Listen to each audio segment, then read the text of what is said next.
अब अक्षांश रेखाओं की परिभाषा हो गई थी कल। एक इसमें ठीक है, एक प्रश्न ऐसा कभी पूछते जनरली नहीं है कि अक्षांश कितने हैं, हालांकि मैंने आपको नंबर बता दिए, पूछते फिर भी नहीं है इसका, क्योंकि प्रश्न विवादित हो जाता है। क्योंकि 0.1 भी अक्षांश है, 0.2 भी अक्षांश है, 0.3 भी अक्षांश है, 1 डिग्री भी अक्षांश है, 0.9 0.3 डिग्री भी अक्षांश है, 9.3.5 डिग्री भी अक्षांश है, अनंत अक्षांश है। रेखाएं फिक्स है, सवाल बनता है तो हमेशा देखना अक्षांश रेखाओं को ही आता है। लेकिन अगर परीक्षक का मूड खराब हो जाए कई बार तो अगर ऐसी सिचुएशन बन जाए तो मैंने आपको आंकड़े बता दिए। इसलिए देखना अब एनसीईआरटी वगैरह बचता है नंबर ऑफ लैटिट्यूड लिखने में। एनसीईआरटी वगैरह ने कहीं पर भी अक्षांशों की संख्या नहीं लिखी, रेखाओं की संख्या सब लिखते हैं, अक्षांशों की नहीं लिखते, क्योंकि अक्षांश अनंत हो सकते हैं। क्योंकि 0 डिग्री और 1 डिग्री के बीच में 0.99 तक होते हैं। 99 के पीछे 1 और 2 शुरू कर दो तो फिर पता नहीं हजारों लाखों बन जाते हैं, अनंत। लेकिन मुख्य मुख्य अक्षांश जो है वो आपके, जो हमने वो कल आंकड़ा लिखा हुआ है, तो ऐसे लोड लेने की जरूरत नहीं है। देखो आप अगर लोड लोगे तो गड़बड़ जाएगी, लोड मत लेना। अब आप लिखिए इसकी विशेषताओं पे। रेखाओं के बारे में तो आपको पता ही है, कितनी है रेखाएं? 179। और अगर मानचित्र भी पूछे तो 181। दोनों नाम नहीं हो तो 179 बस। अब अपन करेंगे अक्षांश रेखाओं की विशेषताओं के बारे में। और सबसे पहली विशेषता,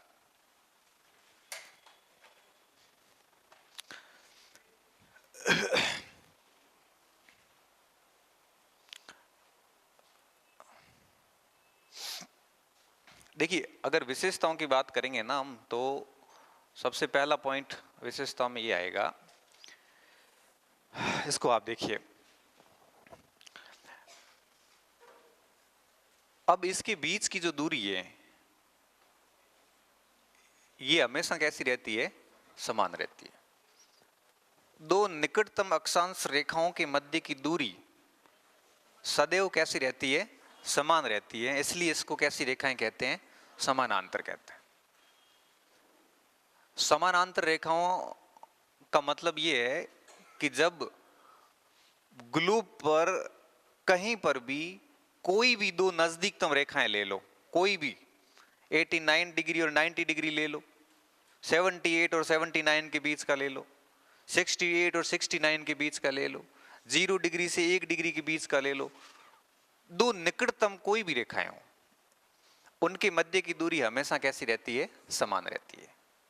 इस वजह से हम इसको समानांतर रेखाएं बोलते हैं। ठीक है, अब ये दूरी कितनी रहती है ये ज्ञात करने का बड़ा आसान फॉर्मूला है। हमने, आप देखिए कि ये जो ध्रुवीय व्यास था, ध्रुवीय परिधि कितनी बताई थी? 40,008। 40,008 किलोमीटर ध्रुवीय परिधि है। ठीक है, अगर आप इसको यहां से रस्सी अपन खींचे ना ऊपर से इधर से, और पूरी पृथ्वी को अगर इधर से बांधना हो तो 40,008 किलोमीटर, इधर से बांधना हो तो 40,075 किलोमीटर। चूंकि अक्षांश रेखाएं इधर ऊपर है ऐसे, ठीक है, इस टाइप से है पूरी की पूरी, तो इस टाइप से गई तो इधर तक है। जैसे 0 डिग्री 1 डिग्री ऐसे करते करते करते करते लास्ट रेखा ऊपर है। तो इस ध्रुव से लेकर इस ध्रुव के बीच में टोटल अक्षांश रेखाएं कितनी है वो मैंने आपको नंबर बता दिए। अब ये टोटल 360 डिग्री का एरिया माना जाता है। अब आप इस 40,008 में से 360 डिग्री का भाग दोगे तो आपको दो रेखाओं के बीच की दूरी पता चल जाएगी। कैलकुलेटर में लगा लो, 40,008 बटा 360 डिग्री करो, कितना बचेगा? 111.13 किलोमीटर। 111.13 किलोमीटर।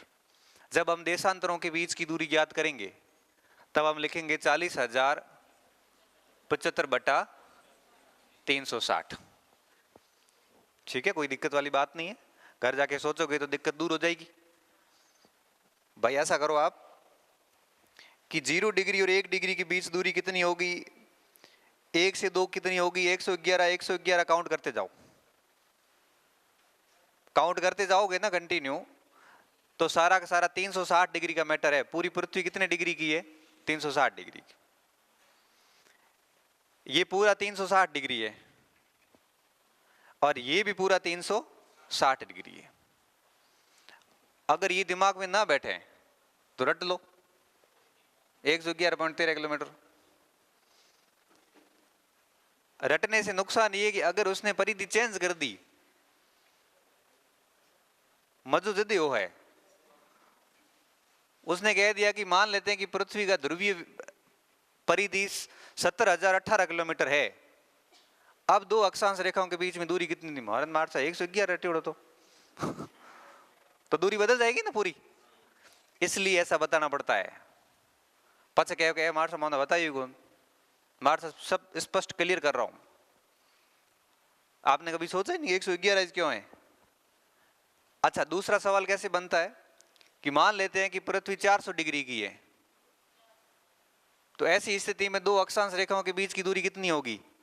जब वो पृथ्वी की गति दुगुना कर सकते हैं ज्वार भाटे में, जब वो सूर्य को आधी स्पीड में कर सकते हैं परिक्रमण गति को, तो 400 डिग्री करने में की गड़बड़ है बताओ। जब हम किसी व्यक्ति की आय एक्स मान सकते हैं जब आवड़ 50,000 महीने उठा हुआ है, मान लेते हैं इसकी आय एक्स है, तो मान लेते हैं इसकी टोटल 400 डिग्री है, तो तारे 111.13 आंकड़ो फेल हो जाए। इस कारण कह रहा हूं ऐसे याद रखना, परीक्षक का मूड जब खिला हुआ होता है तब वो ऐसे ही करता है। तो रटने से बेहतर है इस बात को समझ लेना, तो कोई गड़बड़ नहीं है। ठीक है, अब आगे अपन बात करें। इसलिए मैंने कहा था कि हर जगह याद रखना ये पॉइंट, आंकड़े दोनों, इसमें एक भी आंकड़ा ऐसा नहीं है जो आपको पढ़ा हुआ नहीं है। 40,008 भी पढ़ा हुआ, 40,075 भी पढ़ा हुआ है। अब मैं बात को आगे बढ़ा रहा हूं।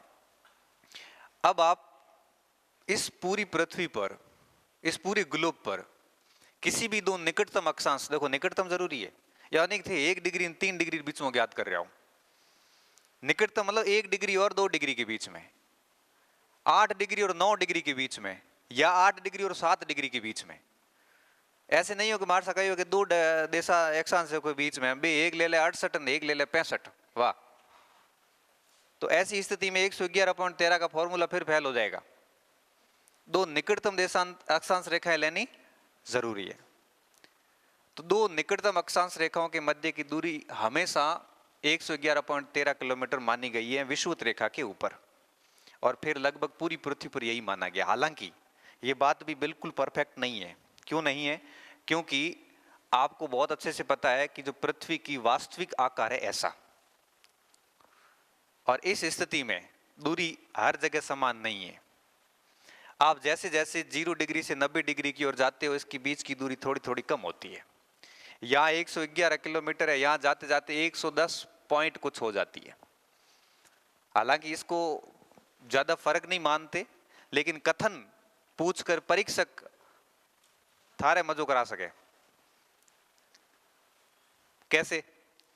अब इस प्रकार से ध्यान से सुनना। यद्यपि अक्षांश रेखाएं समानांतर रेखाएं हैं, परंतु 0 डिग्री से 90 डिग्री की ओर जाते वक्त दो अक्षांश रेखाओं के मध्य की दूरी सामान्य रूप से कम होती है। दूसरा पॉइंट जहां और गलती करवा सकता है परीक्षक, कि संपूर्ण ग्लोब पर दो निकटतम अक्षांश रेखाओं के मध्य की दूरी हमेशा 111 किलोमीटर या 111.13 किलोमीटर के अंतराल पर ही होती है। गलत। यह पॉइंट कैसा है? गलत। तीसरा पॉइंट, दो अक्षांश रेखाओं के मध्य की दूरी संपूर्ण ग्लोब पर, दो निकटतम अक्षांश रेखाओं के मध्य की दूरी संपूर्ण ग्लोब पर सामान्यतः 111 किलोमीटर होती है। समझ में आ रही बात? कुछ सामान्यतः मतलब हम ठीक है, 111 किलोमीटर ही होती है, यह बात गलत है। अब देखो कहां कहां गलती करवाता परीक्षक।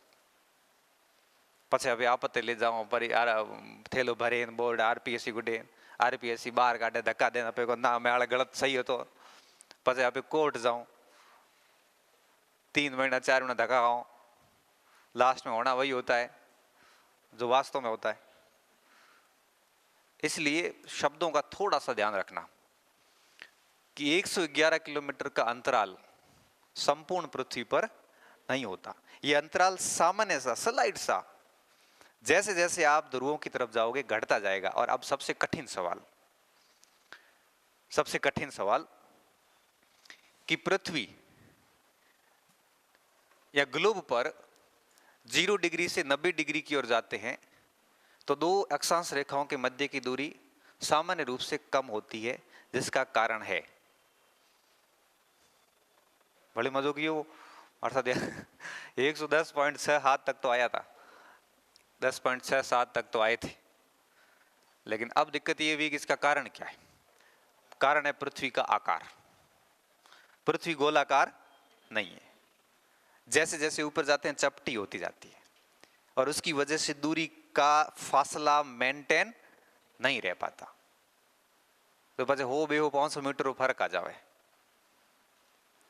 तो पृथ्वी का आकार जो है वो इसका कारण है। समझ गए बात को? क्योंकि यहां पे जो दूरी है वो यहां पे नहीं हो पाएगी, रेखा थोड़ी सी पास में आ जाती है। तो ये कुछ 2-3 पॉइंट्स ध्यान रखने। अब यहां पे इस 100-200 मीटर के अंतराल के कारण आप ये ना कहोगे कि इस हिसाब से तो आपकी अक्षांश रेखाएं समांतर रेखाएं नहीं है। इससे सिद्ध होता है कि एडो सिद्ध मत करिया ऐसा अपने को सिद्ध नहीं करना है। ये बहुत जब गहराई में जाता है ना परीक्षक, और जब शब्दों के साथ खेलता है और अक्षांश देशांतर में सवाल गलत करवाना हो तो बाकी चीजें तो याद करके जाती, क्योंकि टॉपिक में प्रश्न 2 पक्के आते हैं और पढ़ा हुआ सबके ये बड़ा टॉपिक भी नहीं है। फिर गलत कैसे करवाएं? फिर गलत करवाने का ये नमूना है। लिखे पहला पॉइंट, लिखो लक्ष्य।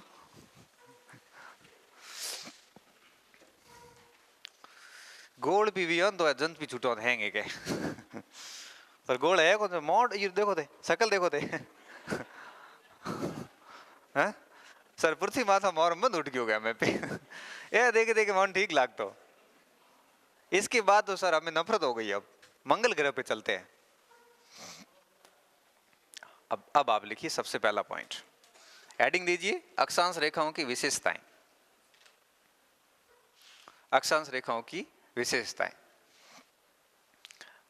तो मार मानो की करनो परीक्षा में थानो करनो है समांतर रेखाएं हैं, परंतु 0 डिग्री से 90 डिग्री की ओर जाते हैं तो पृथ्वी के इस आकार के कारण दो अक्षांश रेखाओं के मध्य दूरी सामान्य तौर पर घटती जाती है, जो कि 0 डिग्री पर 111.13 किलोमीटर होती है, कोष्टक में 40,008/360। वही 90 डिग्री पर 110.67 कर देते हैं होती है। तो बहुत ज्यादा फर्क हो नहीं है, 111.110 आधे किलोमीटर का फर्क है, 400-500 मीटर का। नेट का एक सवाल मुझे आज भी याद है, जब इन्होंने पूछा अक्षांश रेखाओं के मध्य की दूरी 23.5 डिग्री पर, 0 डिग्री पर, 66.5 डिग्री पर और ठेठ ऊपर 90 डिग्री माथे ठेठ ऊपर। फिर रटने की जरूरत नहीं थी, रटने की जरूरत ही नहीं थी। उसमें आपको यही चेक करना था, सम्मिलित करना था, कम से अधिक की ओर जाना था, बस हो गया, उत्तर आ गया। दिक्कत ही नहीं थी, ऐसे ही आता है। अब लिखिए आप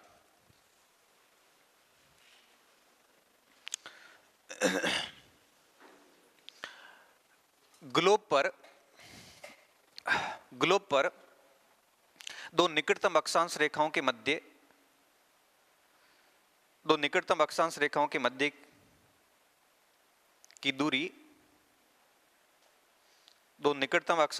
मध्य की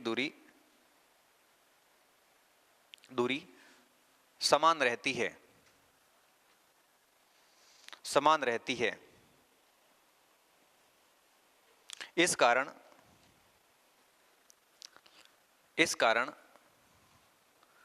अक्षांश रेखाओं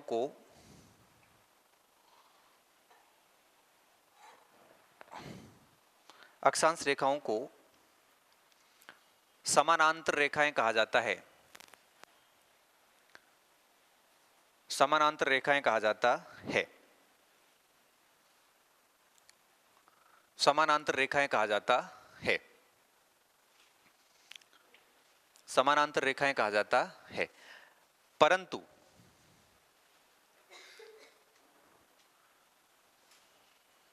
पृथ्वी के आकार के कारण या पृथ्वी के चपटे आकार के कारण चपटे आकार के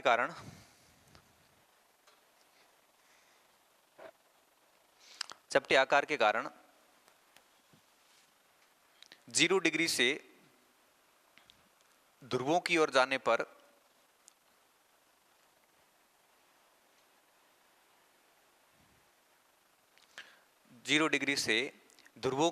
पर अक्षांश रेखाओं के मध्य की दूरी सामान्य रूप से कम होती जाती है। सामान्य रूप से कम होती जाती है। सामान्य रूप से कम होती जाती है।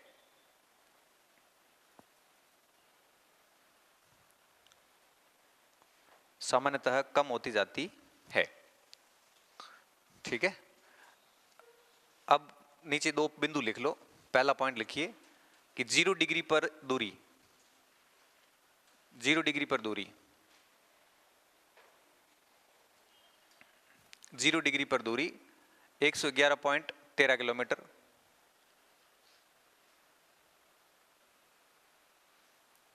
क्वेश्चन में लिख लो 40,008/360।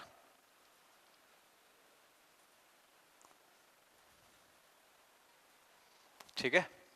दूसरा लिख लीजिए करक और मकर रेखा पर दूरी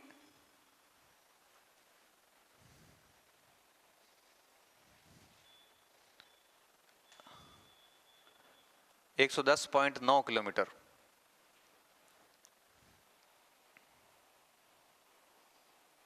एक सौ 110.9 किलोमीटर, सॉरी 110.9 किलोमीटर।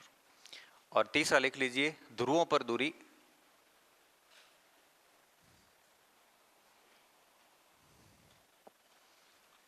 110.7 किलोमीटर।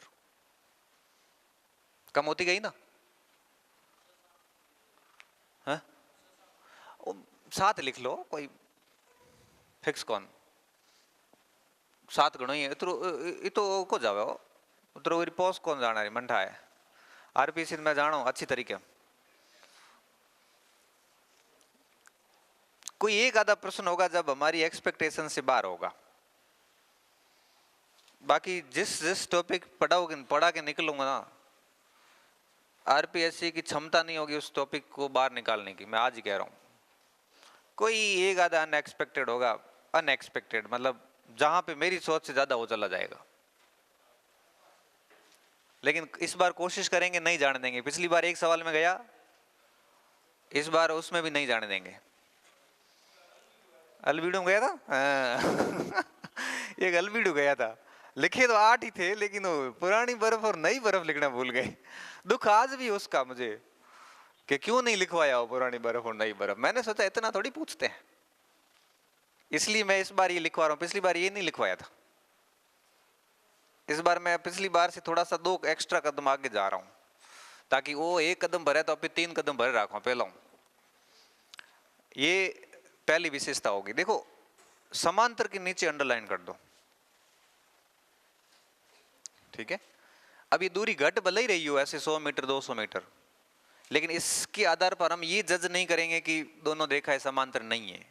दोनों रेखाएं कैसी है, सॉरी अक्षांश रेखाएं सारी कैसी होती है, समांतर होती है। ठीक है। क्लियर हुआ पहला पॉइंट, पहली विशेषता क्लियर। अब लिखिए दूसरी विशेषता। दूसरी विशेषता को अगर आप देखोगे ना बड़े आपको बात समझ में आ जाएगी कि एक मिनट, अपने पास इसका चित्र बना है।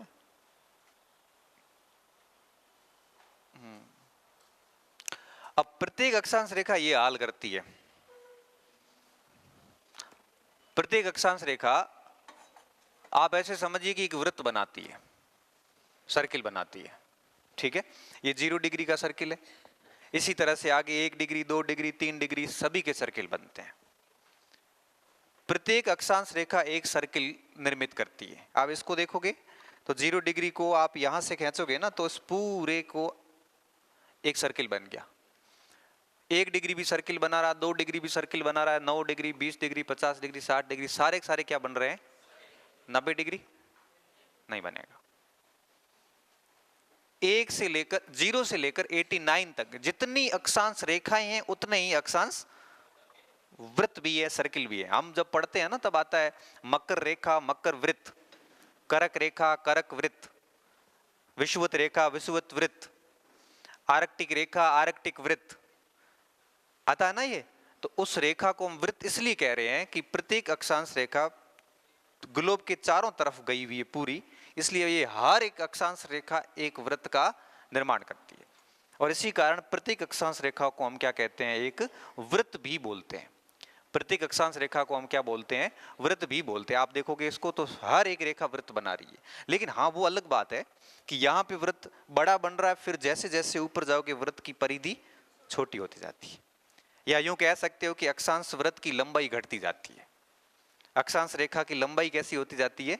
कम, क्योंकि जो रस्सी हमारे को 0 डिग्री पे चाहिए उतनी रस्सी हमें ऊपर जाते जाते 23 डिग्री पे नहीं चाहिए, 89 डिग्री पे और भी कम रस्सी चाहिए।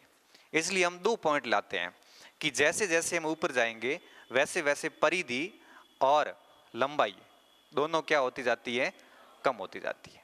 ठीक है, कैसी होती जाती है? कम होती जाती है। अगर मान लेते हैं कि पृथ्वी वर्गाकार होती, पृथ्वी अगर वर्गाकार होती तो ऐसी स्थिति में रस्सी की लंबाई बराबर होती तो वृत्त की परिधि कम होती नहीं जाती। समझ रहे हो बात को? तो इस हिसाब से आपको ये पॉइंट्स ध्यान में रखने हैं कि हर एक अक्षांश रेखा एक वृत्त का निर्माण करती है। आप इधर से 10 डिग्री रवाना की है, घूम के वापस यहाँ पे आ रही है, और ये इलाका काट दिया, नहीं तो ये भी आपके यहाँ पे एक बना लेती, वृत्त बना लेती। इस टाइप से प्रत्येक अक्षांश रेखा एक वृत्त का निर्माण करती। जब हम देशांतर रेखा पढ़ते हैं ना तो आते हैं कि वो वृत्त का निर्माण नहीं करती, वो आदि है, वो अर्धवृत्त बनाती है। बात समझ में आई कि नहीं आई? आ गई? तो देखिए वापस एक बार मैं इसको थोड़ा सा ग्लोब से दिखा देता हूँ, फिर अपन आगे बढ़ते हैं। जैसे मान लेते हैं कि ये 0 डिग्री आपके सामने, ठीक है, 0 डिग्री अक्षांश है। अब इस अक्षांश रेखा ये यहां से रवाना होके घूम के और वापस यहाँ आ रही, वृत्त बन गया। अब ये 0 डिग्री जो कार्य कर रही है ना, वही कार्य सारी अक्षांश रेखाएं करती है।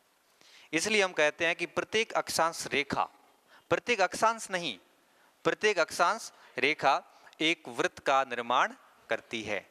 इसलिए इसको अक्षांश वृत्त भी कहते हैं। और पूरी पृथ्वी पर अक्षांशों के द्वारा, अक्षांश रेखाओं के द्वारा 89 और बीच का एक 179 वृत्तों का निर्माण किया जाता है। सबसे बड़ा वृत्त कौन सा होगा?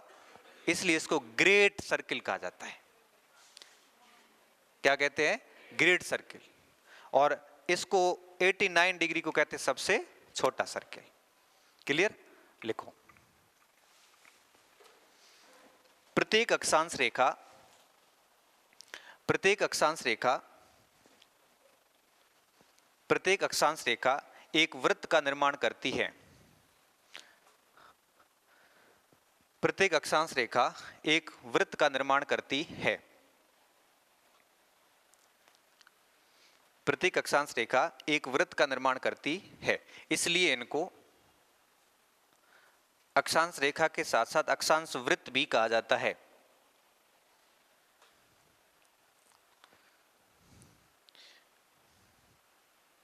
प्रत्येक अक्षांश रेखा एक वृत्त का निर्माण करती है, इसलिए इसको अक्षांश रेखा के साथ साथ अक्षांश वृत्त भी कहा जाता है।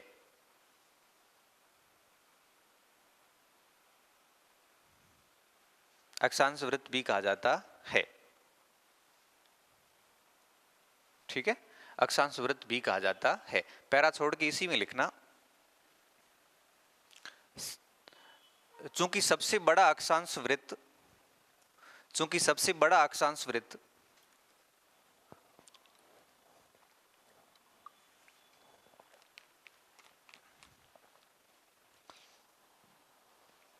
सबसे बड़ा अक्षांश वृत्त 0 डिग्री अक्षांश रेखा को 0 डिग्री अक्षांश रेखा है। सबसे बड़ा अक्षांश वृत्त 0 डिग्री अक्षांश रेखा है,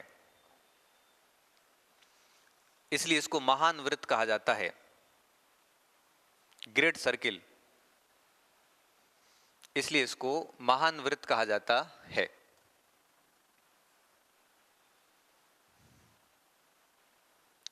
महान वृत्त कहा जाता है। जैसे जैसे जैसे जैसे ध्रुवों की ओर जाते हैं, जैसे जैसे ध्रुवों की ओर जाते हैं, जैसे जैसे ध्रुवों की ओर जाते हैं, वैसे वैसे क्या होता है? ठंड बढ़ती है, परिधि बढ़ती है, कम होती जाती है। परिधि कम हो रही है मतलब अक्षांश रेखा की लंबाई कैसी हो रही है?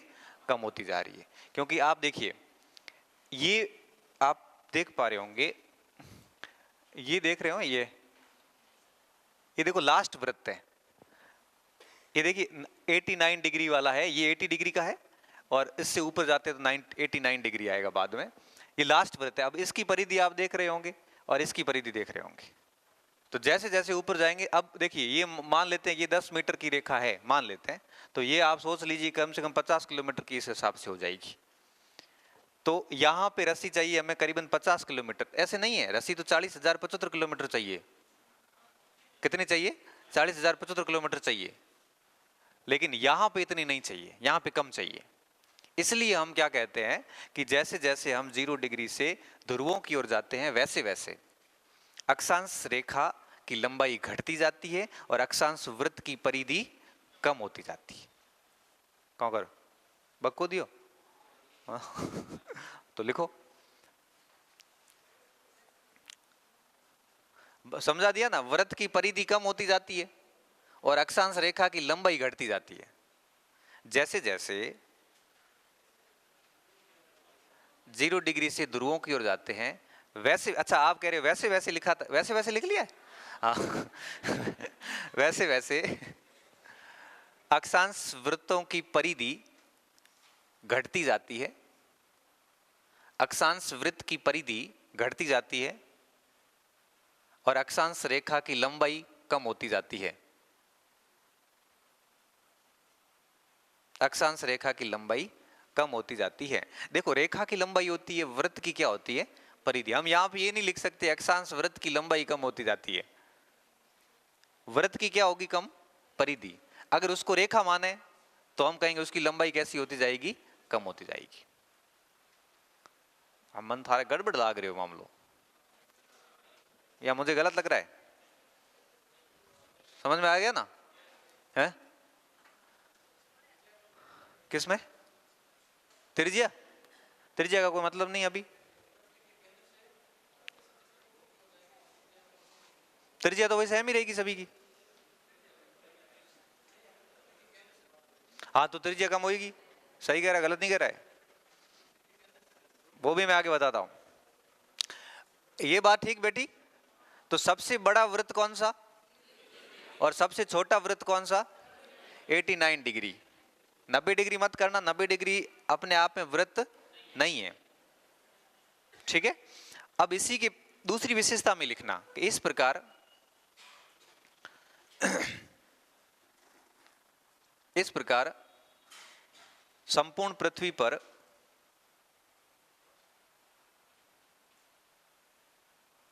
कुल 189 वृत्त, अक्षांश वृत्त बनते हैं। शाबाश, 179 अक्षांश वृत्त बनते हैं। हम थोड़ा लागे मार्च पहुंच रहा का परीक्षा लेता था, अब देख लो जो भी है। 179 अक्षांश वृत्त है या कुल अक्षांश वृत्त है। अच्छा, अब मैं यहां पे अक्षांश शब्द हटा दूं और आपसे ये कहूं कि पृथ्वी पर कुल वृत्त कितने हैं? हागे गांव करे देशांतर वृत्त बना को बे भेड़ा हुए तो बना है ना भाई। देशांतर दो मिलके तो बनाएंगे ना, आधा आधा तो दोनों हो गए ना भाई। इधर 8 डिग्री है और उधर से 172 डिग्री लोगे तो एक वृत्त तो बन गया। पृथ्वी पर अनंत वृत्त बनते हैं, पृथ्वी पर अनंत वृत्त बनते हैं। अक्षांश की मैंने बात नहीं की है, ना मैंने देशांतर की बात की। मैंने सीधा सवाल पूछा है कि पृथ्वी पर वृत्त कितने बनते हैं। तो आप इस चित्र को देखिए,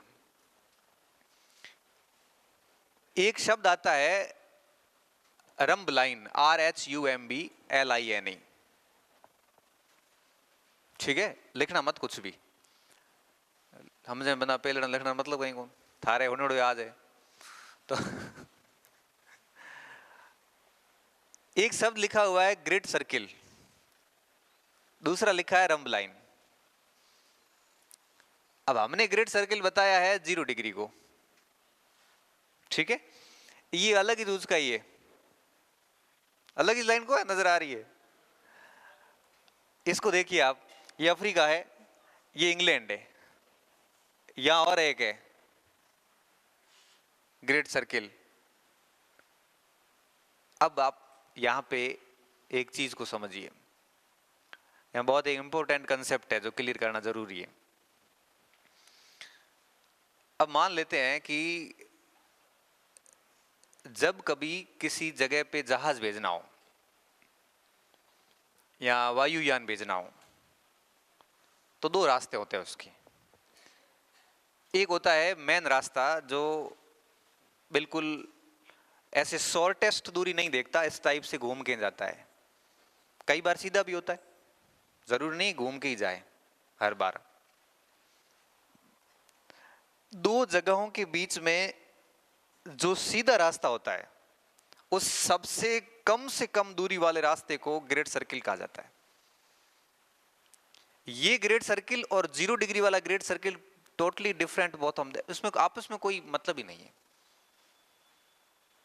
इस ग्रेट सर्किल का उपयोग नेविगेशन में किया जाता है, नौ संचालन के अंदर।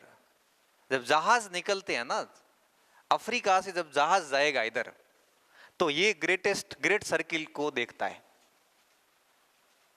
तो ग्रेट सर्किल हमेशा कम से कम दूरी को तय करने के लिए तय किया जाता है। ये पूरा नौ संचालन के रूप में है।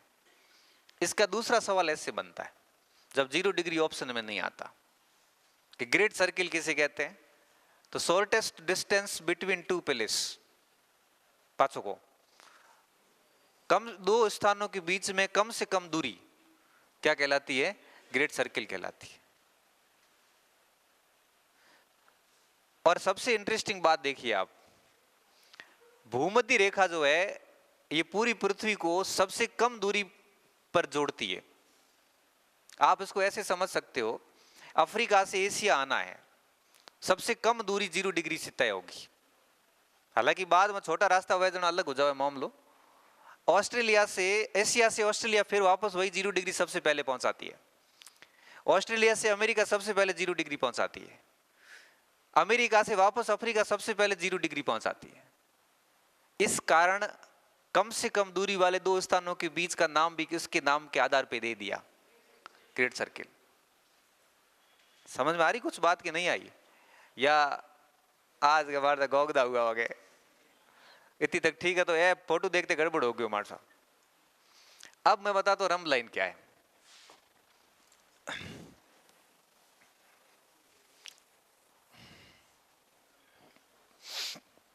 आप इसको ऐसे समझिए कि जैसे ये इलाका है और ठीक है, अब देखिए आप इसको,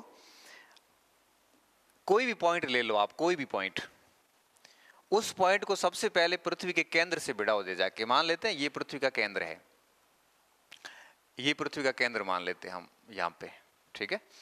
अब आप इस ग्लोब के बाहरी भाग से कहीं से भी कोई पॉइंट ले लो, आप ये पॉइंट ले लो और इसको यहां तक पहुंचाओ, इसको यहां तक पहुंचा दो, या यहां से ले लो भली, पृथ्वी के बाहरी भागों से एक बिंदु माना जाए और उस बिंदु को पृथ्वी के केंद्र से होते हुए आमने सामने निकाला जाए,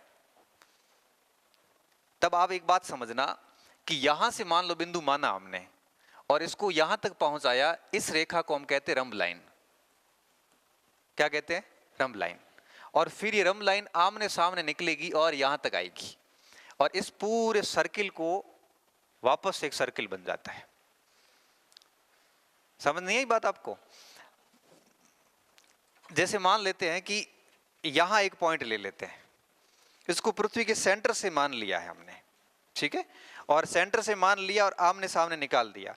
अब इस पॉइंट को आपस में मिलाने वाली रेखा एक नया सर्किल बना दिया। ये तो सीधी बना रही है और रंभ लाइन उल्टा सीधे कई सारे वृत्त बना देगी। समझ में आ रही कुछ बात? नहीं आ रही तो इलाज कराओ। नहीं आ रही है तो हमें आ रही है बादशाह। भाई देखो ऐसे है, अब 0 डिग्री 1 डिग्री ये तो सीधी सीधी रेखा है। अब अगर मैं ऐसे रेखाएं खींचनी शुरू कर दे हम, कोई अपने घरे वे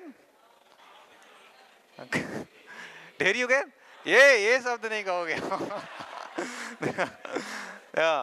अपने रमदाई नहीं समझानी आपको। कोई सही शब्द है एकदम। तो अब आप उसको देखिए, बात मेन पॉइंट पे आइए। उसमें आप देख रहे हैं कितने व्रत बनते हैं, घना बड़े अणुताई है के मारसा है ही घना। इसलिए हम कहते हैं कि रंभ लाइन के आधार पे, अब देखो इन्होंने यहां पॉइंट लिया, केंद्र से होके सीधा सामने निकाल दिया। अब इस रंभ लाइन को जब इस सेंटर से निकाला तो इसको पूरे क्षेत्र से जब वो चारों तरफ रेखा बनेगी, इस प्रकार के पृथ्वी पर अनंत वृत्त बनते हैं। इसलिए ये कहना कि पृथ्वी पर 180 वृत्त है, ये गलत है। जैसे मान लेते हैं कि कोई धागा नहीं है, ये पड़ा छोटा है, ये देखिए। अब हम इसको क्या करते हैं कि अगर इसको ऐसे बांधे, ये तो अक्षांश वृत्त हो जाएगा। अगर इसको इस टाइप से बांधते हैं तो, इस टाइप से बांधते हैं तो, अब मैं इसको इस प्रकार से लूं तिरछा करके ऐसे, ये सारी रंभ लाइन वाला मैटर है। समझ में आ रही बात?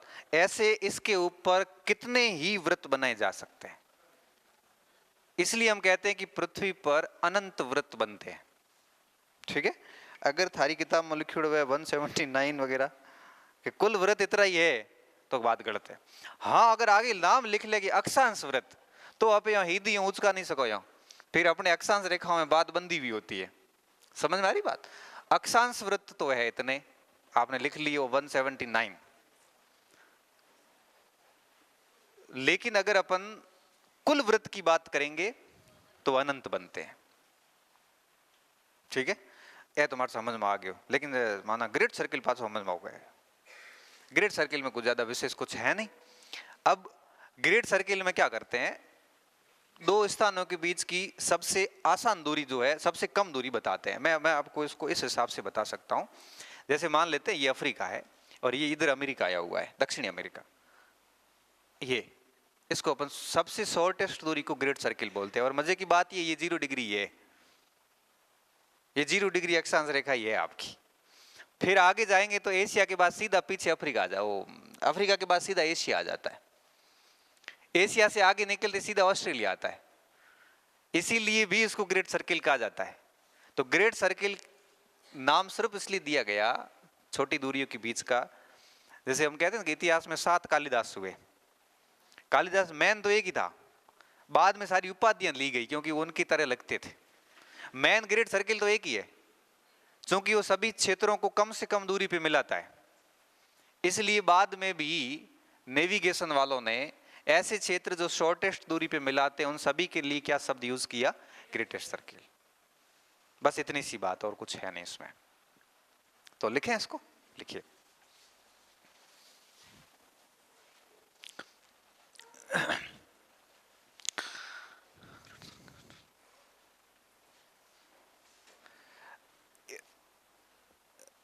अब देखिए रंभ लाइन की एक बात और ध्यान रखना, रंभ लाइन को केंद्र से पार करवाना जरूरी है। मन पड़े जाए यहाँ पे हिद ही नहीं लगा सको, केंद्र से निकालना बहुत ज्यादा जरूरी है। नहीं तो जैसे यूं कर लिया, मान लो ये बन गया, यहां से ये सर्किल नहीं बनेगा, यहां से केंद्र से निकलेगा तभी पूरे इलाके को कवर करेगा। समझ रहे हो बात को? रंभ लाइन की एक बहुत अच्छी नियम है कि रंभ लाइन को हमेशा केंद्र से निकाला जाता है।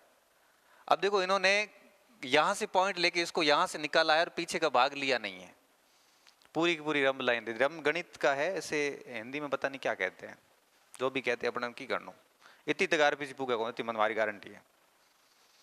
तो अब लिखिए आप, दूसरी विशेषता में ही चलना है अभी आपको कि अक्षांश वृत्त 179 है, यहां तक लिख लिया। परंतु संपूर्ण ग्लोब पर अनंत वृत्त बनाए जा सकते हैं, अनंत वृत्त बनाए जाते हैं, अनंत वृत्त बनाए जाते हैं। फिर आप इसको ये रंभ लाइन वाला चित्र बना सकते हो, और ये पॉइंट्स ये यहां ऐसे चित्र ऐसे बना दो कि क्या करना है, केंद्र बना दो,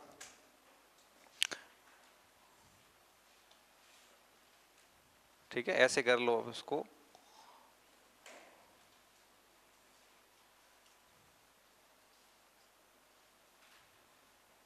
ठीक है। मैं 2 ही पॉइंट ले रहा हूं, ये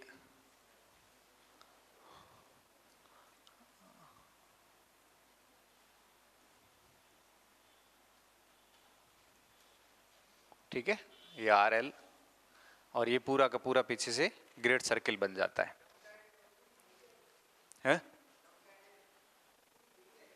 नहीं, इसको अपन पीछे काल्पनिक मानते हैं, अपने को तो क्या है कि 2 स्थान को मिलाना है। ये पूरा हम घूमती पूरी है, सब कुछ काल्पनिक है, इस ग्लोब के ऊपर सब कुछ काल्पनिक है। अब आप अगर ये पूछ रहे हो कि सर केंद्र से तो निकाल दी, जैसे यहां से कोई पॉइंट लिया हमने, हम क्या करते हैं, जैसे अक्षांश रेखा का पॉइंट कहां है, अक्षांश रेखा का पॉइंट कहां है, केंद्र में निकाला था ना, कल बताया था ना। उसी तरह से रंभ रेखा का भी पॉइंट कहां है, केंद्र में ही है। लेकिन फिर देखिए कि जैसे यहां रंभ लाइन निकली और इसका छेद करके यहां आई, तो अब इसको इधर से ये पूरी की पूरी है वो जोड़ देंगे हम। तो इधर का पॉइंट और इधर का पॉइंट, केंद्र दोनों का सेम है, पृथ्वी के केंद्र से होके निकली है। बस इसको बाह्य भागों से जब आपस में मिलाएंगे तो एक वृत्त बन जाता है, इतनी सी बात ही है, ठीक है। रंभ लाइन लिख लो, पहले चित्र बनाओ, फिर मैं आपको बताता हूं। फिर अपने को 2 परिभाषाएं लिखनी है।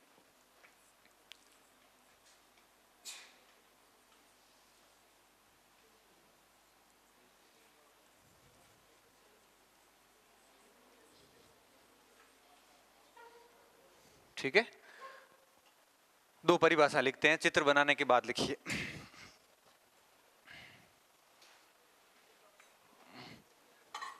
क्या हुआ, ऊपर कर जावे तो चित्र बढ़िया नहीं बने तो कोई बात नहीं, अपना कौन चेक करे, कचकोड़ी बड़ी लाया करो, कचकोड़ी नहीं दे दो, ले लिख भाई, लिख लिया, ये बना दिया। अब नीचे लिखना कि धरातल के, कचकोड़ी को आप क्या बोलते हो, चूड़ी बोलते हो, एक ही बात है कि ये कचकोड़ी चूड़ी पर्यायवाची सारे। अब लिखिए, एक कितना इंटरेस्ट ले रहा है, रंभ लाइन में थोड़ी हमारी हालत खराब उड़ दी, या जावे और जो है बात कचकोड़ी रही आई। मैं कह रहा हूं कि टॉपिक में भी ऐसा इंटरेस्ट लो, समझ में तब आता है टॉपिक, नहीं तो नहीं आएगा भाई। ये तो पहला पार्ट है, आज तक पृथ्वी आंतरिक संरचना बतानी है। पृथ्वी के धरातल के बाहरी भाग से माने गए किसी बिंदु को, आप इसको R1 R2 कर देना ना, माने गए किसी बिंदु को कोष्टक में लिख लो R1 एंड R2, माने गए किसी बिंदु को पृथ्वी के केंद्र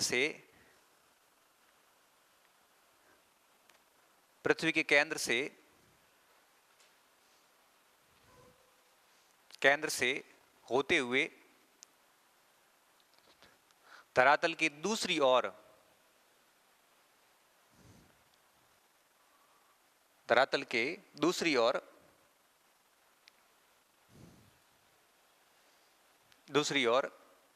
अब देखिए दूसरी ओर मैं आगे लिखवा रहा हूं, थोड़ा सा पॉइंट समझना।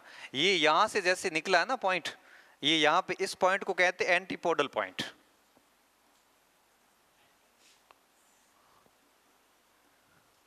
ये क्यों कहते हैं मैं आगे समझा रहा हूं आपको। धरातल के दूसरी ओर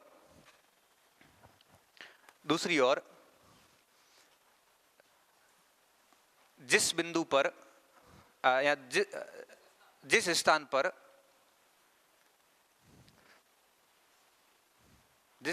पर वह काल्पनिक रेखा पहुंचती है,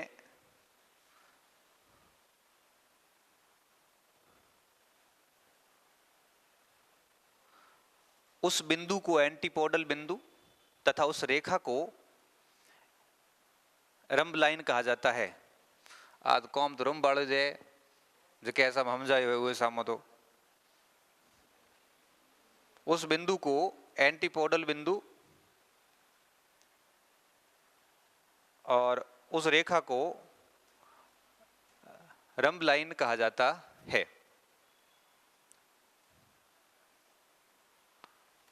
रंब लाइन के आधार पर पृथ्वी पर अनंत वृत्त बन सकते हैं। पृथ्वी पर अनंत वृत्त बन सकते हैं। अनंत वृत्त बन सकते हैं। अनंत वृत्त बन सकते हैं। पृथ्वी पर अनंत वृत्त बन सकते हैं। ठीक है, बहुत सामान्य पॉइंट है, इसमें कुछ ज्यादा सोचने वाली बात नहीं है। ग्रेट सर्किल नहीं कहेंगे, क्यों? ग्रेट सर्किल को हम ऐसे मानते हैं, दो एंगल से मानते हैं। 0 डिग्री को ग्रेट सर्किल इसलिए कहते हैं कि 40,075 किलोमीटर लंबाई की कोई दूसरी अक्षांश रेखा नहीं है और कोई रंब लाइन नहीं होगी। पृथ्वी की सबसे ज्यादा परिधि कहीं है तो 0 डिग्री पे है, इसलिए रंब लाइन को भी वो ग्रेट सर्किल नहीं कहेंगे हम। फिर ग्रेट सर्किल का यूज हम कहीं कहीं वहां करते हैं जहां दो दूरी के बीच का निकटतम स्थान होता है, उस ऐसे रास्ते को हम ग्रेट सर्किल बोलते हैं। इसे ग्रेट वे भी बोलते हैं, सबसे छोटा रास्ता। ठीक है, तो रंब लाइन ग्रेट सर्किल नहीं बनाती बल्कि केवल सर्किल बनाती है। ग्रेट सर्किल तो 0 डिग्री एक ही बनाती है, फिर उपाधियां हैं जो बाद में इसकी छोटी दूरी के लिए देते गए और कुछ विशेष नहीं है। ग्रेट सर्किल एक ही है, 0 डिग्री अक्षांश रेखा। नेविगेशन में तो खूब यूज होता है ये ग्रेट सर्किल। अभी इंग्लैंड और अमेरिका के बीच में कोई जहाज जाता है तो भी ग्रेट सर्किल नाम दिया जाता है, क्योंकि सबसे शॉर्टेस्ट डिस्टेंस है उसके बीच में। एंटीपोडल बेसिकली क्या है? एक द्वीप है इंग्लैंड में, न्यूजीलैंड में आया हुआ। एंटीपोडल क्या है? न्यूजीलैंड का एक द्वीप है। इंग्लैंड से सीधे ही अगर रंब लाइन खींच के आमने सामने निकालते हैं तो एंटीपोडल पॉइंट से बाहर निकलती है। मतलब जैसे एक में खड्डो करो, मान लो अपन लंदन में पढ़ रहे हैं, अब मान लेते अपन लंदन में पढ़ रहे हैं और एक वहां पे फावड़ा बीजा लगाओ, लगाया मत ये बिल्डिंग भी टूट है। अगर लगाते हैं तो सीधा आमने सामने जब निकलेंगे तो एंटीपोडल द्वीप पर निकलेंगे। इसके बाद से पृथ्वी का जो विपरीत स्थान होता है उसको नाम दे दिया इंग्लैंड वालों ने, क्या? Antipodal point. क्या नाम दिया? Antipodal point. आज हम जहां बैठे हैं इसके ठीक विपरीत स्थान को एंटीपोडल पॉइंट कहेंगे। लंदन वाला भी एंटीपोडल, दुनिया भर में ठीक विपरीत स्थान को क्या नाम दे दिया गया?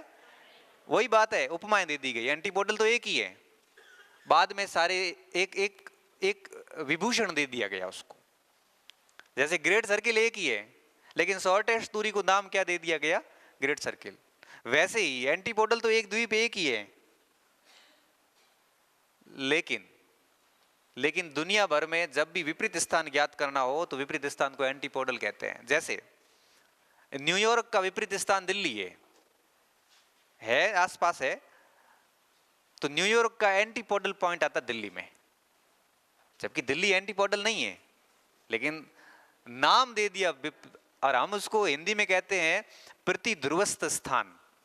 आप विरोध कियो ये चीज रो तो उन्हें कहे थे नाम दे दो, तो कहे प्रतिध्रुवस्थ स्थान।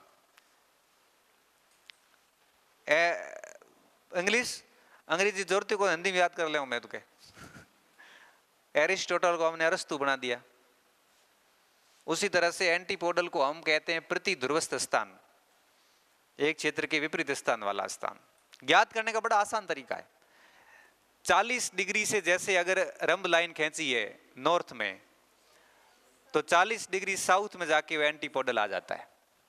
बस हमें परीक्षा करो माथो खराब है, यह सवाल पूछे कि कोई व्यक्ति उत्तरी गोलार्ध में 76 डिग्री अक्षांश रेखा पर खड़ा है, तो उसके नीचे एंटीपोडल पॉइंट कौन सा होगा? 70, 67, वापस वही आंकड़ा वही रहेगा, बस दिशा चेंज हो जाएगी। ध्यान रखना, निकालना बिल्कुल केंद्र से है, केंद्र में नहीं निकाले तो हम एंटीपोडल कभी आओ कौन। एंटीपोडल निकालने के लिए पृथ्वी के केंद्र से होकर निकालना बहुत जरूरी है।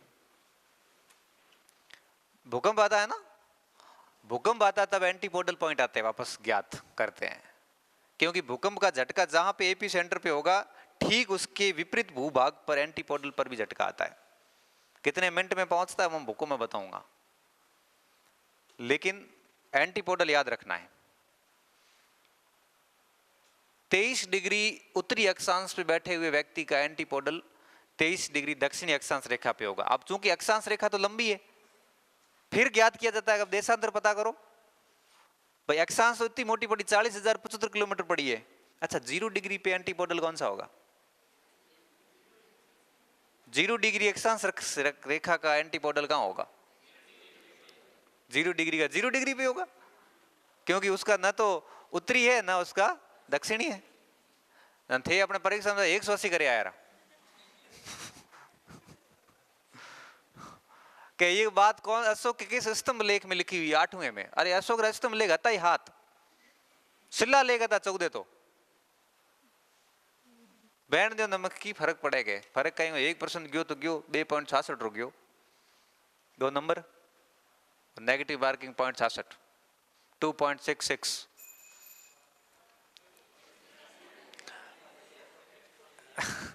ये प्रैक्टिस कर रहे हो तो एंटीपोडल पॉइंट रही चलो अब मैं वापस पॉइंट बता रहा हूं ध्यान से, ये इस बात को लिखो, फिर अपनी क्लास खत्म हो रही है।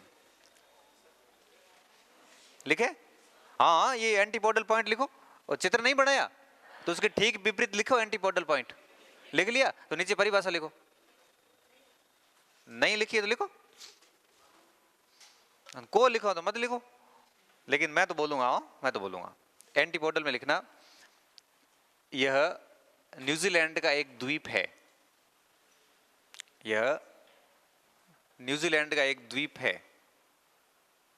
द्वीप द्वीप गलती करी भी, द्वीप बोले। न्यूजीलैंड का एक द्वीप है जो कि लंदन के ठीक विपरीत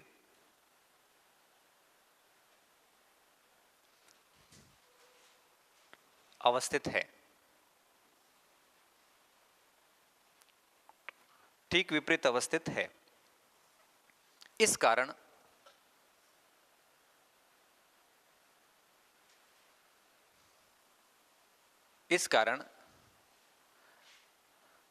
किसी क्षेत्र के ठीक विपरीत स्थान को, किसी क्षेत्र के ठीक विपरीत स्थान को, ठीक विपरीत स्थान को एंटीपोडल बिंदु कहा जाता है। ठीक विपरीत स्थान को एंटीपोडल बिंदु कहा जाता है। ठीक विपरीत स्थान को एंटीपोडल बिंदु कहा जाता है। ठीक है, अब एक उदाहरण लिख लो नीचे।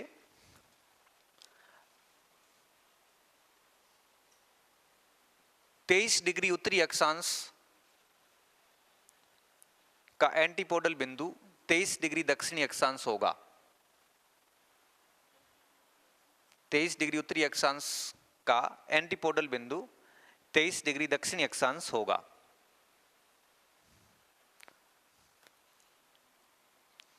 तेईस डिग्री उत्तरी अक्षांश का एंटीपोडल बिंदु 23 डिग्री दक्षिणी अक्षांश होगा। बस आपको एन और एस चेंज करना है, डिग्री के साथ कोई छेड़छाड़ नहीं करनी है। अब आपसे मान लो पूछे कि 90 डिग्री का एंटीपोडल क्या होगा, 90 डिग्री होगा। नॉर्थ वाले का पूछा है तो साउथ होगा, और साउथ वाले का पूछा है तो नॉर्थ होगा। 0 डिग्री का पूछा है तो 0 डिग्री होगा, क्योंकि उसका नॉर्थ साउथ है नहीं। 33 डिग्री का पूछ ले तो वापस 33 डिग्री होगा, और 33 नॉर्थ का पूछे तो साउथ होगा, और साउथ का पूछे तो नॉर्थ होगा। ठीक है, फिर हम जब देशांतर पढ़ेंगे तब मैं आपको देशांतर का एंटीपोडल भी बताऊंगा। उसमें कुछ नहीं करना होता, 180 में से घटाना पड़ता बस। कुछ बात समझ में आई कि नहीं आई? तो आज हमने जो बातें करी उसमें एक तो एंटीपोडल सीखा, वृत्त सीखे हैं, रंभ लेखा के बारे में सीखा, और कल हम अक्षांश रेखाएं पूरी कर देंगे।